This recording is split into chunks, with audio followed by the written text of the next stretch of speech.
I'm in Otaru, a coastal city on the northern Japanese island of Hokkaido.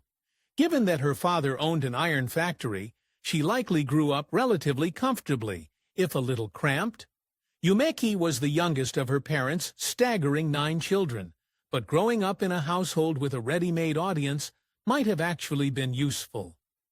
Even though she would go on to fame in Hollywood, Yumeki never forgot her cultural roots. She credited traditional kabuki theater as one of her early artistic influences, with its dramatic storytelling, vivid imagery, and rich history. Still, there was something about that far-off place across the sea she couldn't shake. Growing up in Hokkaido, Yumeki developed an early fascination with American pop music, which she heard coming over the radio waves. Enchanted by its melodies, a sparkling ambition formed in her head to one day travel to the United States. But first, she would have to hone her skills. Yumeki's parents didn't exactly share her enthusiasm for American culture. They strongly disapproved of her love for American music and loathed to hear it. Determined to follow her heart, however, she would sing beneath her bedsheets, or with a bucket covering her head to muffle the sound. In addition to singing, Yumeki learned to play the piano without a piano. She taped a paper keyboard to the dining table and practiced diligently, proving her resourcefulness and unwavering dedication to her craft, and it all paid off. After World War II, a teenage Yumeki was free to pursue her dreams. She began performing with American GI bands at service clubs in her hometown of Otaru. These gigs offered her an entry point into the entertainment industry, but not much else. Times were tough in post-World War II Japan. Despite her obvious talents and growing popularity with American GIs, Yumeki earned less than $1 a night for her performances. However, instead of getting discouraged, she simply set her sights higher. In her ongoing effort to leap across the sea to Hollywood, Yumeki studied the most popular American singers of the time. She observed the styles of Doris Day, Dinah Shore, and Peggy Lee by listening to the radio, perfecting her technique, and emulating the charm of the most iconic performers of the time. Clearly, Japan wanted more America, and Yumeki was about to give it to them. Long before her eventual rise to fame in Tinseltown, Yumeki was already a star. She established herself as a prominent figure on Japanese radio and television, gaining recognition for her American-style singing and magnetic presence. In light of her newfound success and American styling, Yumeki adopted a new stage name, Nancy Yumeki. She also spent time in the recording studio for RCA Japan, singing popular American standards from 1950 to 1954. No one blended Japanese and American culture quite like she did. With RCA Japan, Yumeki primarily focused on recording American jazz standards, but with a unique twist. She performed these classics in Japanese, English, or incredibly, a mix of both, and her talents brought her to the big screen. With her growing star power in Japan, Yumeki brought in her appeal. She showcased her many talents by appearing in the Japanese film, Seishun Jazu Musume, further solidifying her presence in Japan's burgeoning entertainment industry. Still, she dreamed of a bigger stage, the biggest stage. Yumeki's effortless charm and world-class talent made the transition to the American entertainment industry a seamless one. She quickly gained some national attention through her appearances on Arthur Guthrie Talent Scouts. In fact, audiences loved her appearances so much that she became a regular on the show. Thanks to her success on Arthur Guthrie Talent Scouts, Yumeki signed with Mercury Records. She went on to release a number of singles and 2 full-length albums, cementing her successful transition to American entertainment. Even with this success, she could not have anticipated what happened next. Yumeki's numerous appearances on Arthur Guthrie's Talent Scouts didn't just captivate audiences, they also caught the attention of famed Hollywood director Joshua Logan. Their talent and poise made her an ideal fit for a groundbreaking project he was casting. Impressed with their talents, Logan casts Yumeki in the upcoming film Sayonara, alongside one of the most iconic stars of all time, Marlon Brando. The role would mark her Hollywood debut and become one of the most defining moments of her career and of Hollywood history. Given the subject matter of the film, Yumeki's big break was also a big break that could have ended her career before it started. Sayonara follows an American Air Force pilot who falls in love with the Japanese dancer during the conflict in Korea. The film boldly addresses themes of prejudice in the post-World War II era, setting it apart from typical romantic dramas. In an era when Hollywood often sidelined non-white actors, Yumeki's role in Sayonara was front and center, defying conventions. Even so, the complex narrative took audiences and Yumeki to places they never thought they would go. Yumeki's role in Sayonara was as heartbreaking as it was unforgettable. The writers used her character's romance with Sergeant Joe Kelly to show the destructive force of prejudice, culminating in a Romeo and Juliet-style ending that left audiences deeply moved. The film's emotional depth and devastating ending, coupled with Yumeki's powerful performance, resonated strongly with moviegoers. At every screening, there wasn't a dry eye in the audience during Yumeki's poignant exploration of love and societal bias. And while the audience bathed in their own tears, Yumeki raked in the money at the box office. Yumeki's powerhouse overperformance helped the film climb to the top of the box office in 1958, holding the #1 spot for an impressive 5 consecutive weeks. She even made off with some gold. Yumeki's performance impressed her fellow actors just as much as it had impressed audiences as she broke down barriers. For her unparalleled performance, she won the Academy Award for Best Supporting Actress, and she accepted it in style. Even as a fully accepted member of the Hollywood community, Yumeki never forgot her roots. When she took the stage to accept her Oscar, she wore a traditional kimono, blending her cultural heritage with her historic achievement. She also had a touching acceptance speech. For exclusive perks like early access to new videos, priority replies to your comments, and to have your say on future content, consider becoming a Factor8 member.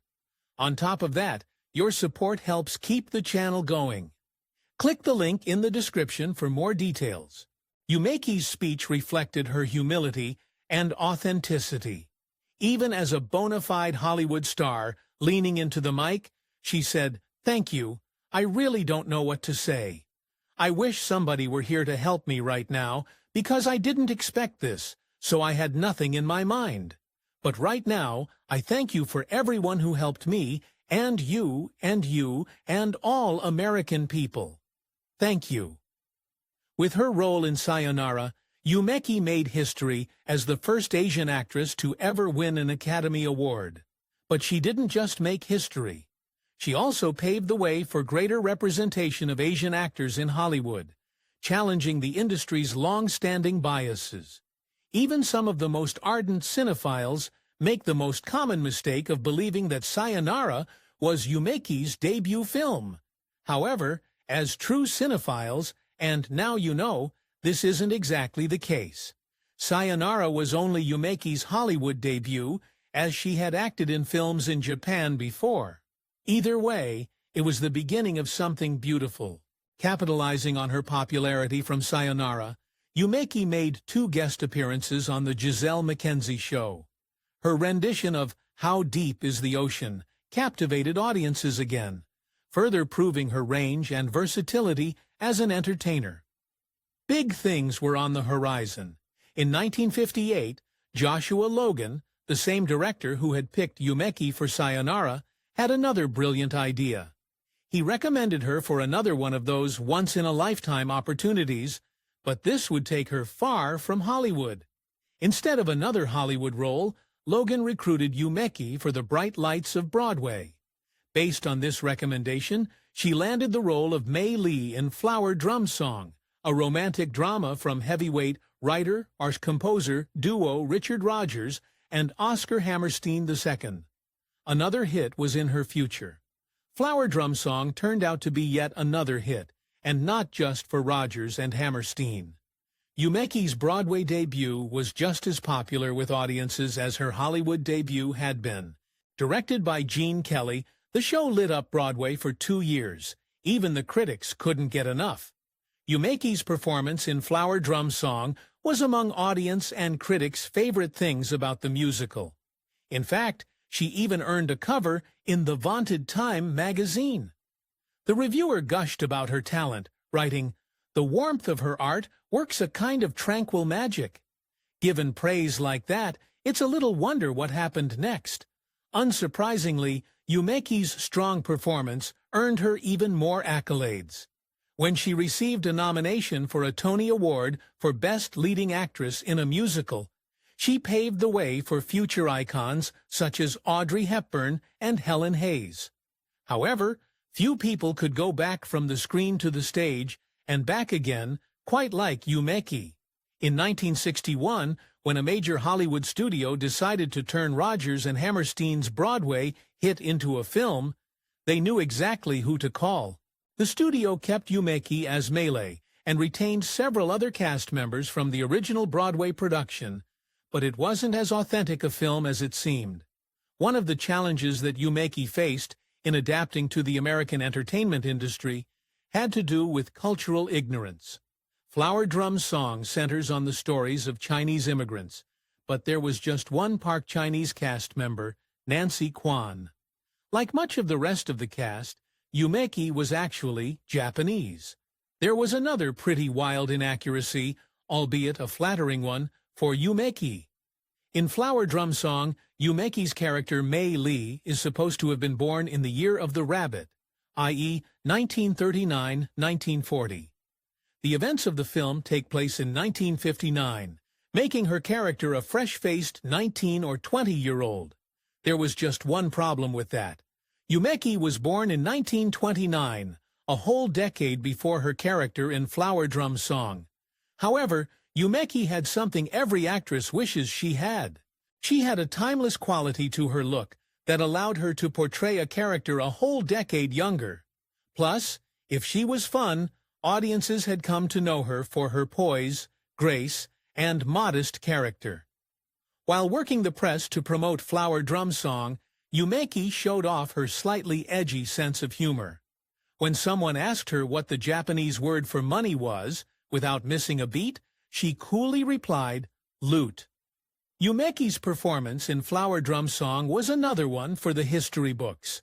Her powerful pantomimes landed her a nomination for a Golden Globe Award. Together with her recording career, Oscar win, and Tony nomination, Yumeki definitely had the EGOT potential in her blood, but she never let it go to her head. Yumeki always remained loyal to the Asian acting community and to her other castmates and friends. Shortly after starring alongside James Shigeta in Flower Drum Song, she paired up with her Hawaiian-worn Japanese co-star, again in Cry for Happy. With 2 commercially and critically successful films under her belt, along with the Broadway spotlight and the Oscar Golden Show for it all, Yumeki reached new levels of fame.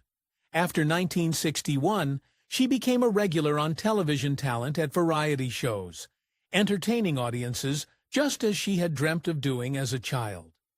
Audiences had grown accustomed to seeing Yumeki in dramatic roles and listening to her mellifluous voice.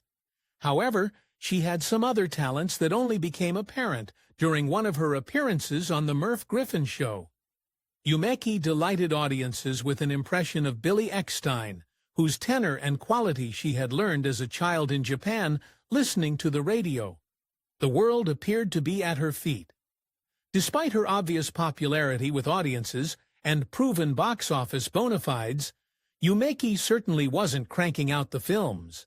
Instead, she appeared in just 2 movies in 2 years, The Horizontal Lieutenant in 1962 and A Girl Named Tomiko in 1963. Just as she had conquered film and stage, Yumeki was about to conquer television too.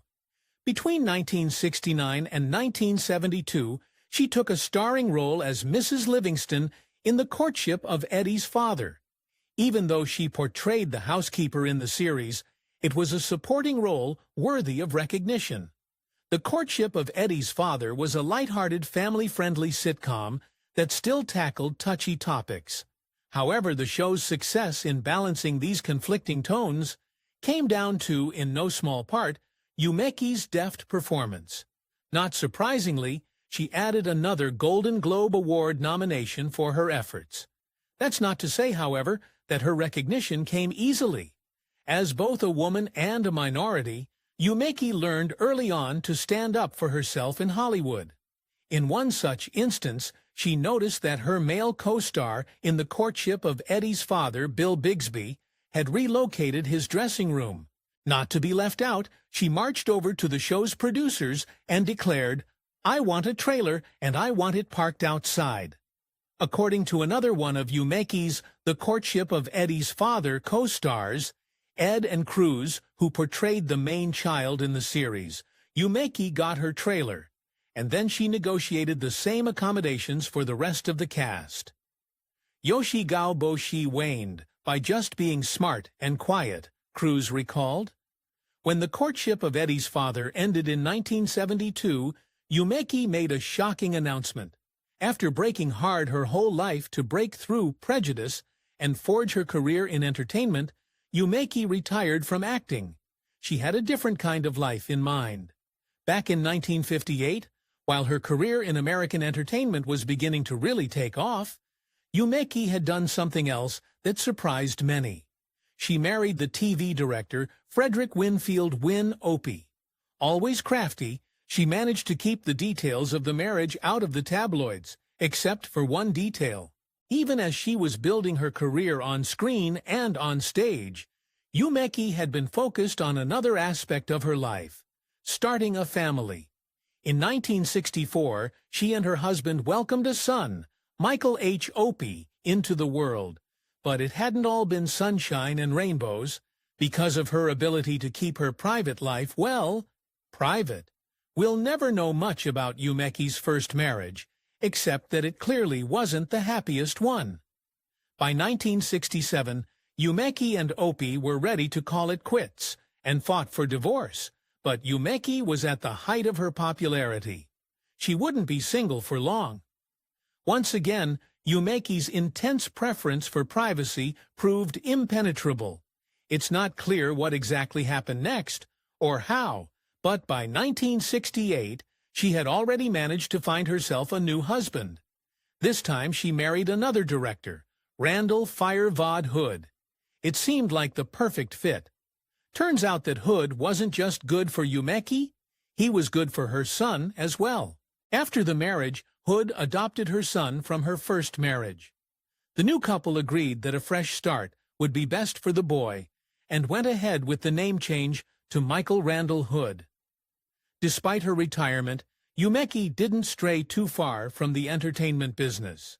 Along with her husband, she operated a business out of Los Angeles, renting, editing equipment to film studios and university film programs. Unfortunately, happily ever after was only true in the movies. In 1976, Yumeki's suburban post-fame life was shifted. Her husband, Randall Hood, passed, leaving her with fond memories and a broken heart. In a shocking move following her husband's demise, Yumeki lashed out at her Oscar statuette. The crestfallen former actress removed her name from the Golden Trophy and then promptly proceeded to chuck the thing in the garbage. The seemingly inexplicable act only became even more inexplicable after that. Yumeki's son, Michael, later confessed that he didn't know for sure what prompted his mother's extreme act against her own Oscar statuette. All he could say was that she took her husband's passing hard and was likely under a lot of stress. After all, she now had a teen to raise all on her own. Yumeki's apparent act of rage and dismay wasn't what it seemed. In fact, as Yumeki's son propped his grieving mother, it became increasingly clear that the act wasn't emotional at all. When Yumeki's son questioned her about the act of vandalism against her own Oscar statuette, her response was chillingly and somehow reassuringly unemotional. She told me, "I know who I am, and I know what I did. Hood recalled. But at its core, this incident taught her son an important lesson. Speaking about her retrophy, her son also said, "It was a point of hers to teach me a lesson that the material things are not who she was." Given how her life proceeded from there, no one could have guessed that she was a Hollywood legend. Yumeki's son revealed some of the details of her quiet life after walking away from the heights of her fame. He claimed that she settled in Sherman Oaks, California, for a number of years, still around Hollywood, though no longer a part of it. Then she gave up that too. After years of living around Tinseltown, she picked everything up and moved to Licking Misery, so that she could be near to her son and grandchildren. With a full heart, she couldn't ask for much more. Yumeki never changed her surname after her second husband's passing, maintaining the double barrel to Miyoshi Hood. It was as clear a sign as any that what she prioritized most was family. And so in the city she shared with her family at Licking Misery, she passed in August 2007 at the ripe age of 78 from cancer. Her legacy, however, lived on. In a time when minority actors struggled to find work and faced terrible prejudice, Yumeki thrived and punched her way through ceilings as if they didn't exist. Even so, she had at times lead into the prejudice that stymied so many others. "Why did you agree to do the pidgin English?" her son once asked her. Her answer encapsulated the philosophy that saw her break barriers. When her son asked her why she played into prejudice at times, Yumeki gave an honest answer. "I didn't like doing it," she confessed. "But when someone pays you to do a job, you do the job and you do your best." Her best was Oscar-worthy, and then some. If you enjoyed this Fact Night video, give it a thumbs up and subscribe for more incredible stories. Want to say in who we cover next? Join our membership program through the link in the description for exclusive perks. Your support means everything to us. Thanks for watching, and we'll see you in the next one.